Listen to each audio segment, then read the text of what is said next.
예, 오늘 저에게 주신 하나님의 말씀 사도행전 21장 27절에서 36절입니다. 유대인들이 성전에서 바울을 보고 모든 무리를 충동하여, 그런 제목으로 말씀을 전합니다. 제가 먼저 사도행전 21장 27절에서 36절을 읽습니다. 그 이래가 거의 참에 결례하는데 이제 성전에 가서 일주일을 있죠. 아시아로부터 온 유대인들이 성전에서 바울을 보고 모든 무리를 충동하여 그를 붙들고 외치되, 이스라엘 사람들아 도우라. 이 사람은 각처에서 우리 백성과 율법과 이곳을 회방하여 모든 사람을 가르치는 그자인데 또 헬라인을 데리고 성전에 들어가서 이 거룩한 곳을 더럽게 하였다 하니, 이는 저희가 전에 에베소 사람 드로비모가 바울과 함께 성내에 있음을 보고 바울이 저를 성전에 데리고 들어간 줄로 생각하밀러라. 온 성이 소동하여 백성이 달려와 모여 바울을 잡아 성전 밖으로 끌고 나가니 문들이 곧 닫히더라. 제가 그를 죽이려 할 때에 온 예루살렘에 요란하다는 소문이 군대의 천부장에게 들리매 저가 급히 군사들과 백부장들을 거느리고 달려내려가니 저희가 천부장과 군사들을 보고 바울 치기를 그치는지라. 이에 천부장이 가까이 가서 바울을 잡아 두 쇠사슬로 결박하라 명하고, 누구며 무슨 일을 하였느냐 물으니 우리 가운데서 어떤 이는 이 말로 어떤 이는 저 말로 부르짖거늘 천부장이 소동을 인하여 그 실상을 알 수 없어 그를 영문 안으로 데려가라 명하니라. 바울이 층대에 이를 때에 무리의 포행을 인하여 군사들에게 들려가니 이는 백성의 무리가 그를 없이 하자고 외치며 따라가미르라. 서론입니다. 그럼 왜 유대인들이 이렇게 오해를 하고 바울을 잡아서 죽이려고 이렇게 애를 쓸까요? 그죠? 말씀으로 했기 때문에 그런 거죠. 마태복음 2장 6절 5절에 보면, 아니요, 미가서 5장 2절을 보면 먼저 이런 말이 있습니다. 베들레헴 에브라다에 너는 유다 족속 중에 작을지라도 이스라엘을 다스릴 자가 네게서 네게로 나올 것이라. 그의 근본은 상고의 태촌이라. 이걸 그러면 유대인들이 몰랐습니까? 알았지요. 마태복음 2장 5절 6절에도 보면 누구지요? 그 동방박사 세 사람이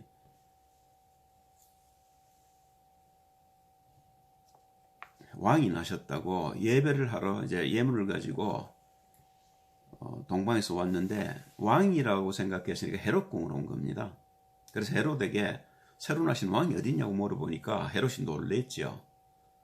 예, 그래서 제사장들 선지자들을 불러서 왕이 어디서 날 것인데 이 사람들이 여기를 찾아왔느냐 이렇게 물으니까 미가서 5장 2절을 얘기를 합니다. 거기에 이제 마태복음 2장 5절 6절에 있는 말씀이죠. 가로되 유대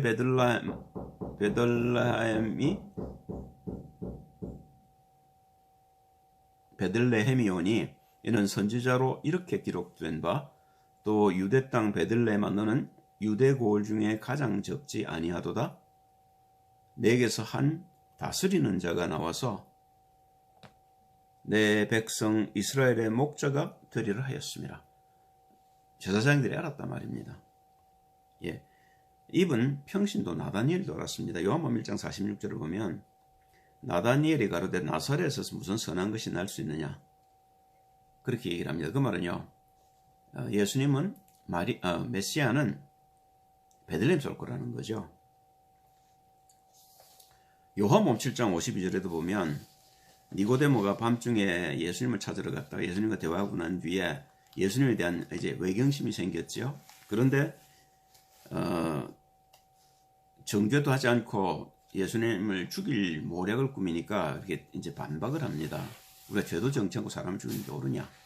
그때 이제 그 제사장들이 하는 대답입니다. 저희가 대답하여 가로되 너도 갈릴리에서 왔느냐? 상고해보라. 갈릴리에서는 선지자가 나지 못하는 일을 하였더라. 선지자는 그 베들레헴에서 온다는 거죠. 또 한 가지 오해한 게 있습니다. 그게 뭐냐면 이사야서 11장 1절입니다. 이새의 줄기에 산싹이 나며 그 뿌리에서 한 가지가 나서 결실할 것이요. 메시아가 그렇게 올 거라는 걸 알았습니다. 그러니까 이새의 후손, 다윗의 후손으로 올 거라는 걸 알았지요. 마태복음 27장 11절을 보면 빌라도가 예수님께 묻습니다. 예수께서 총독 앞에 섰음에 총독이 물어 가로되 네가 유대인의 왕이냐? 소문들 안단 말입니다. 메시아가 오신다. 그는 다윗의 후손으로 왕이시다. 예수께서 대답하시되 네 말이 옳도다 하시고 그래 내가 이새의 후손으로 온 메시아 그리스도다 그렇게 얘기하는 거죠.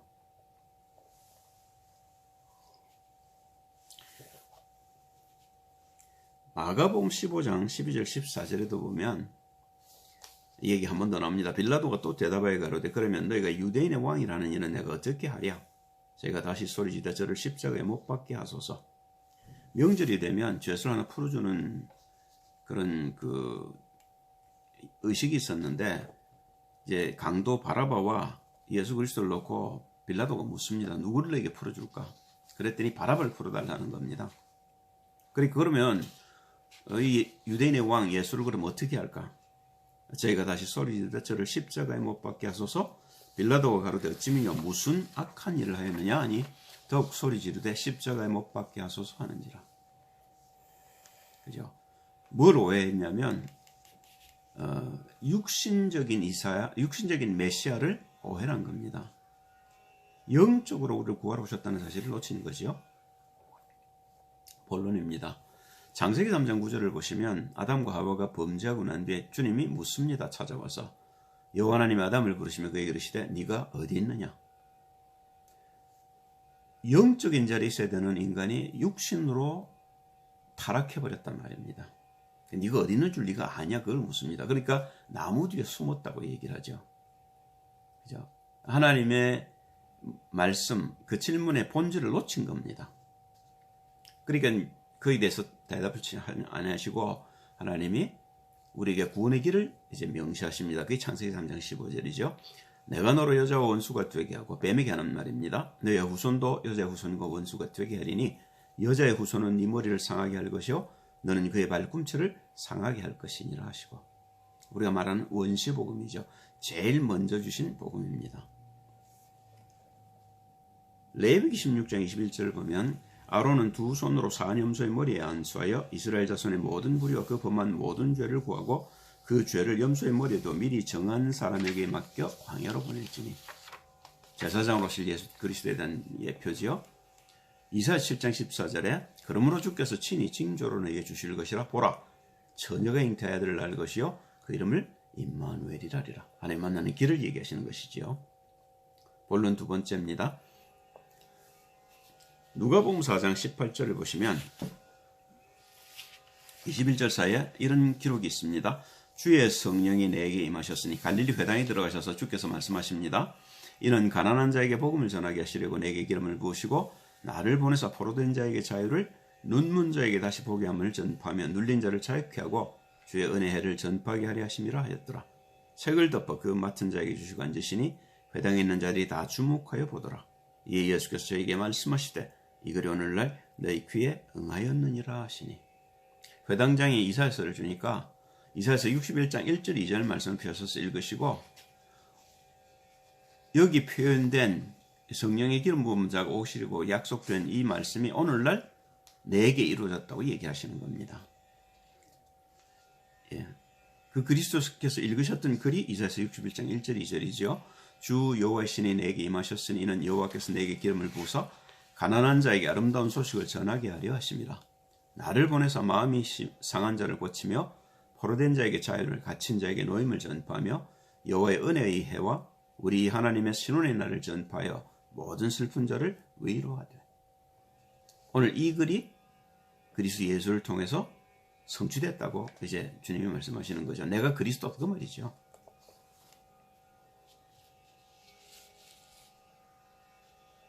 마태복음 21장 1절 9절을 보면 저희가 예루살렘에 가까이 와서 감난산 벳박에 이르게 됐을 때 예수께서 두 제자를 보내시며 이르시되 너희 맞은편 마을로 가라.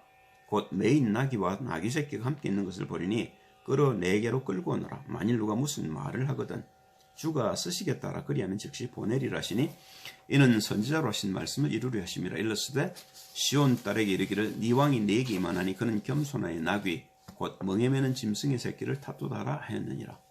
제자들이 가서 예수의 명하신 대로 하여 나귀와 나귀 새끼를 끌고 와서 자기들의 겉옷을 그 위에 얹으며 예수께서 그 위에 타시니 무리의 대부분은 그 겉옷을 길에 펴며 다른 이는 나무가지를 베어 길에 펴고 앞에서 가고 뒤에서 따르는 무리가 소리질러 가로되 호산나 다윗의 자손이여 찬송하리로다.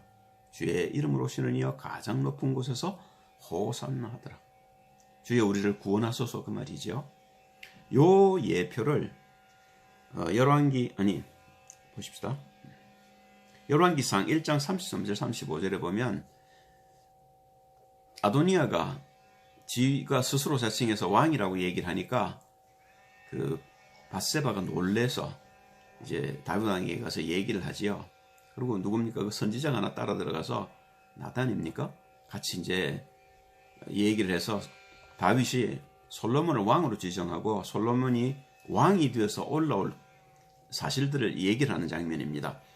왕이 저에게 이르되 너희는 너희 주의 신복들을 데리고 내 아들 솔로몬을 나의 노새에 태우고 기온으로 인도에 내려가고 거기서 제사장 사독과 선지자 나단은 저에게 기름을 부어 이스라엘 왕을 삼고 너희는 양각을 불며 솔로몬 완세를 부르고 저를 따라 올라오라. 저가 와서 내 위에 앉아 나를 대신하여 왕이 되리라. 내가 저를 세워 이스라엘과 유다의 주권자가 되게 하기로 작정하니라.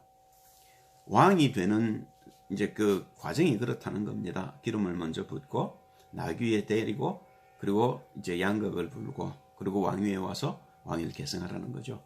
이게 그리스도 예수께서 왕으로 오실 예표입니다. 이 예표를 주님이 이루시면서 하시는 말씀이 마태복음 21장이라는 거죠. 마가복음 10장 45절을 보면 인자에 온 것은 섬김을 받으리 함이 아니라 도리어 섬기려 하고 자기 목숨을 많은 사람의 대속물로 주려 함이니라. 제사장으로 오셔서 우리 죄를 용서하실 사실을 예표하셨는데 신명기 21장 23절을 보면 그 시체를 나무에 밤새도록 두지 말고 당일에 장사에 내 하나님 여호와께서 네게 기업으로 주신 땅을 더럽히지 말라. 나무에 달린 자는 하나님께 저주를 받았습니다. 주님이 죽으심으로 우리의 저주를 대속하신 사실 예언한 것이 신명기 21장이라면 마가복음 10장 45절에 이 예언을 성취하시는 것이지요. 그러면 마태복음 21장에 왕으로 오신 예수, 이 두 번째 말씀은 제사장으로 오신 예수에 대한 이야기죠. 세 번째입니다. 요한복음 8장 12절을 보면 예수께서 또 일러 가라사대 너는 세상의 빛이니 나를 따르는 자는 어둠에 다니지 아니하고 생명의 빛을 얻으리라. 선지자로 오신 예수란 말입니다. 하나님 만나는 길로 오신 예수란 말입니다. 이 예표는요, 이사야서 60장 2절을 보시면 보라 어둠이 땅을 덮을 것이며 캄캄함이 만민을 가려우리니와 오직 여호와께서 네 위에 임하실 것이며 그 영광이 네 위에 나타나리니. 모든 사람이 어둠에 갇혀 있습니다. 그러니까 빛이 필요한 것이죠. 그 빛으로 오신 분이 그리스도 예수, 하나님 만나는 길이란 말입니다.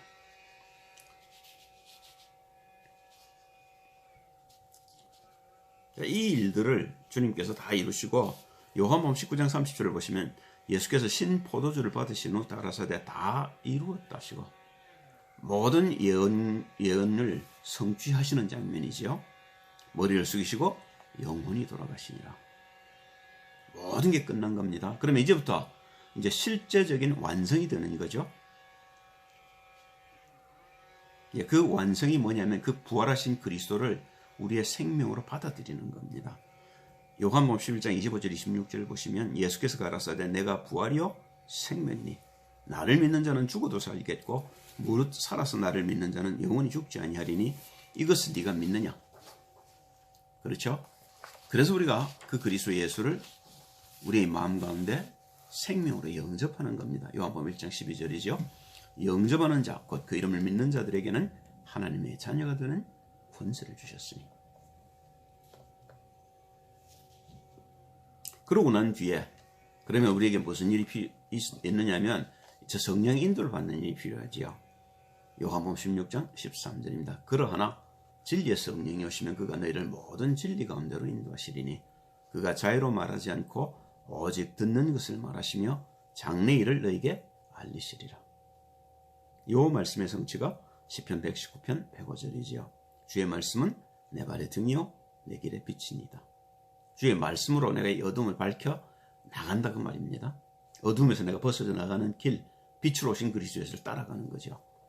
성령이 오셔서 우리에게 말씀을 가르치시고 그래서 그 말씀을 따라 우리가 어둠에서 한 걸음씩 벗어난다는 겁니다. 마지막으로 이제 우리가 이 진리를 알게 되면 요한복음 8장 32절에 자유케 되는데요. 진리를 알지니 진리가 너희를 자유케 하리라고 얘기합니다. 호세아서 4장 6절을 보면요. 내 백성이 지식이 없으므로 망하는도다. 네가 지식을 버렸으니 나도 너를 버려 내 제사장이 되지 못하게 할 것이요 내가 네 하나님의 율법을 잊었으니 나도 네 자녀들을 잊어버리리라. 우리가 성령인들을 받아야 되는 목적에 대해서 하나님이 말씀하시는 거죠. 여기 지식이라는 건 우리가 그리스도 예수를 잘 안다는 겁니다. 영적으로. 그죠? 우리가 육신적이기 때문에 이스라엘들이 육신으로 말씀을 오해한 것처럼 오해할 수 있습니다. 그러나 우리가 성령의 인도를 받게 되면 성령이 조명하셔서 우리를 영적으로 인도해 가시는 겁니다. 그러면 우리가 영적으로 분별력이 생기고 영적으로 점점 더 밝아지게 되죠. 예. 그래서 우리가 성령의 충만에 이르는 겁니다. 그래서 그 성령의 충만에 이르면 우리가 자유할 수 있게 되는 거죠.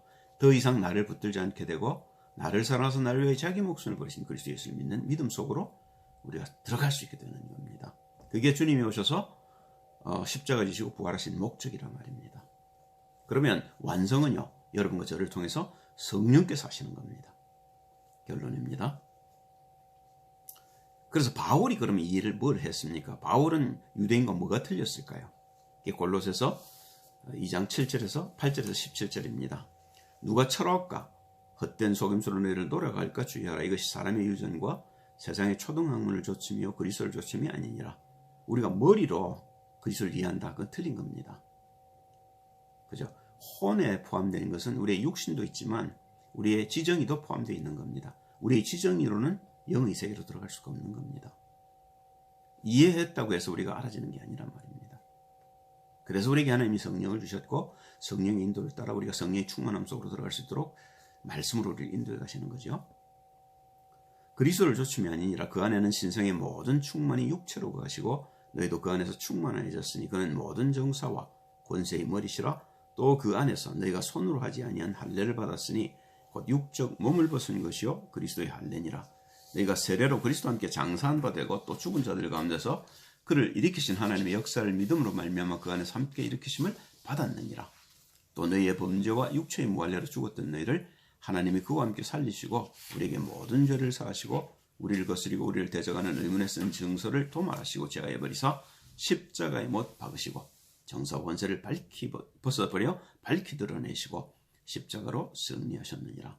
그러므로 먹고 마시는 것과 절기나 월삭이나 안식일을 인하여 누구든지 너를 편론하지 못하게 하라.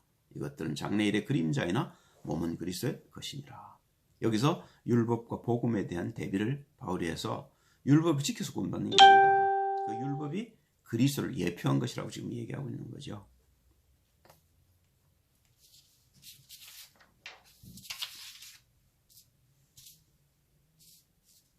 그래서 바울이 뭘 깨달았느냐면 히브리서 8장 8절에서 10절을 보면 예레미야서 31장 31절 33절의 말씀을 다시 써놨습니다. 나 여호와가 말하노라. 보라 날이 이르리니 내가 이스라엘 집과 유다 집에 새 언약을 세우리라. 나 여호와가 말하노라. 이 언약은 내가 그들의 열주의 손을 잡고 애굽 땅에서 인도해 내던 날에 세운 것과 같지 아니할 것은 내가 그들의 남편이 되었어도 그들이 내 언약을 파하였음이니라. 나 여호와가 말하노라. 그러나 그날 후에 내가 이스라엘 집에 세울 언약은 이러하니 곧 내가 나의 법을 그들의 속에 두며 그 마음에 기록하여 나는 그들의 하나님이 되고 그들은 내 백성이 될 것이라. 돌판 2개 써서 육신의 말하자면 타락을 방지했다면 이제는 내 마음의 법을 바꾸겠다는 겁니다. 그렇죠? 그럴 이유가 예레미야 17장 9절 10절입니다.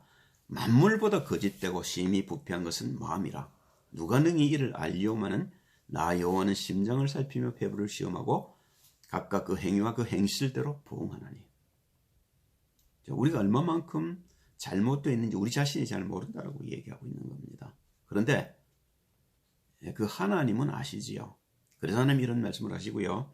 예수님도 이 말씀을 하셔요. 누가복음 11장 37절 41절이죠. 어떤 한 바리새인이 초청해서 음식을 먹으러 들어갔는데 주님이 손을 안 씻고 식사를 하시니까 그걸 이상하게 여긴 겁니다. 예수께서 말씀하실 때 한 바리새인이 자기와 함께 점심 잡수시기를 청함으로 들어가 앉으셨더니 잡수시기 전에 손 씻지 아니함을 이 바리새인이 보고 이상히 여기는지라 주께서 이르시되 너희 바리새인은 지금 잔과 대접의 겉은 깨끗이 하나 너희 속인 즉 탐욕과 악독이 가득하도다. 어리석은 자들아 밖을 만드시니가 속도 만들지 아니하셨느냐. 오직 그 안에 있는 것으로 구제하라. 그리하면 모든 것이 너에게 깨끗하리라. 너희 속을 바꾸라는 겁니다. 그렇죠? 예, 그런데 우리는 하나님이 내 속을 알랴 이렇게 생각하는 거지요. 그런데 주님 뭐라고 말씀하셔요? 밖을 창조하신 그분께서 너희 마음도 창조하시지 아니하셨느냐 그렇게 얘기하시는 겁니다. 그래서 우리가 우리의 마음을 잘 다스려야 합니다. 그래서 잠언 4장 23절에도 보면 무릇 지킬 만한 것보다 내 마음을 지키라. 이는 생명의 근원이 이에서 나느니라. 그렇게 얘기하시는 거죠. 이 일을 바울도 잘 이해했기 때문에 로마서 10장 9절 10절에 이렇게 결론을 내고 있습니다. 네가 만일 네 입으로 예수를 주로 시인하며 또 하나님께서 그를 죽은 자 가운데 살리실 것을 네 마음에 믿으면 구원을 얻으리니 사람이 마음으로 믿어 이르고 입으로 시인하여 구원에 이르느니라. 그죠? 우리가 그리스도 예수를 구주로 영접하고 그 주님을 따라가는 일이 신앙생활입니다. 그리고 그 주님이 우리를 말씀으로 양육하셔서 성령의 충만에 이르게 하셔서 우리가 우리를 묶고 있던 죄에서 완전히 벗어나는 것. 그게 그리스도께서 이 땅에 오셔서 십자가를 지시고 부활하신 이유시고 그분이 지금 우리 가운데 오셔서 성령으로 인도하시는 목적이란 말입니다. 우리가 그 길을 가는 길이 쉽지만은 않습니다. 그래서 이스라엘 백성들은 광야에서 40년을 돈 겁니다. 여러분과 저에게도 동일한 시련이 있고 동일한 시험이 있습니다. 그러나 이 길을 안 갈 수는 없는 길이지요. 성령 인도를 받지 않고 어떻게 우리가 가난을 가겠습니까? 그렇죠? 그래서 우리가 성령의 인도를 받기 위해서 말씀을 붙들고 그 말씀대로 살아야 하고 그 말씀이 인도하는 대로 주님의 인도를 따라가다 보면 어느 날 우리에게 진리가 알아지는 날이 올 것이고 그 가운데서 우리가 자유함을 얻을 수 있을 것입니다. 그때 우리를 통해서 하나님은 하나님의 나라들을 확장해 가시겠죠. 그 일 때문에 여러분과 저를 부르셨다는 사실을 오늘 말씀을 통해 확인했습니다. 기도합니다. 할렐루야. 주님 찬양을 드립니다. 주의 말씀이 때때로 우리에게 버겁기도 하고 우리가 힘이 없어 주의 말씀을 놓칠 때가 많습니다. 저에게 힘을 주셔서 말씀을 따라갈 수 있도록 도와주옵소서. 그래서 주님이 원하시는 진리라고 진리 안에서 자유하는 복이 우리 가운데 회복되게 주옵소서. 주 예수 그리스도의 이름으로 기도합니다. 아멘.